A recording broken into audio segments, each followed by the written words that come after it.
வடகிழக்கு பருவமழையை எதிர்கொள்ள தீவிர நடவடிக்கை மேற்கொள்ளப்பட்டிருக்கிறது. கூடுதல் விவரங்களோடு செய்தியாளர் ஹரிஹரன் நம்மோடு இணைந்திருக்கிறார். என்னென்ன நடவடிக்கையை முன்னெச்சரிக்கையாக தற்பொழுது மேற்கொண்டிருக்கிறார்கள் ஹரிஹரன்? சென்னை மாநகராட்சி பகுதியில் வடகிழக்கு பருவமழையை முன்னிட்டு பல்வேறு முன்னெச்சரிக்கை நடவடிக்கைகள் மேற்கொள்ளப்பட்டு வருகின்றன.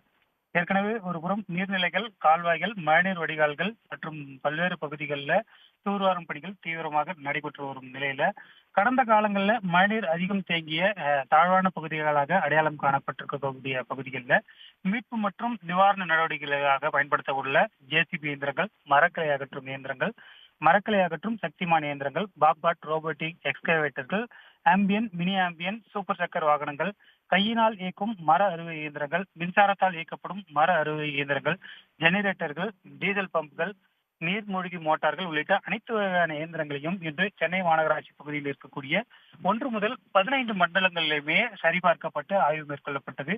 அனைத்து வாகனங்கள் மற்றும் டிராக்டர்கள், மோட்டார்கள் உள்ளிட்ட அனைத்து இயந்திரங்களும் சரியாக உள்ளதா என்ற ஆய்வு மேற்கொள்ளப்பட்டிருந்தது.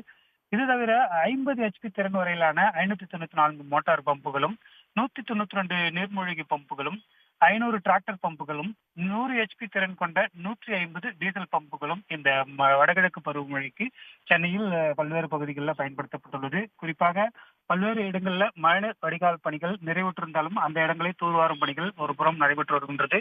நீர்நிலைகள் ஆழப்படுத்தி அதனையும் தூர்வாரும் பணிகள் நடைபெற்று வருகின்றது.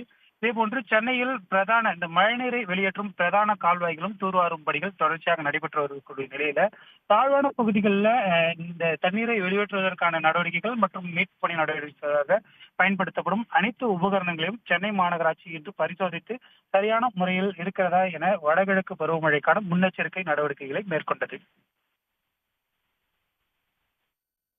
விவரங்களை பகிர்ந்து கொண்டமைக்கு நன்றி ஹரிஹரன். உடனுக்குடன் செய்திகளை தெரிந்து கொள்ள சன் நியூஸ் பெல் ஐகானை கிளிக் பண்ணுங்க.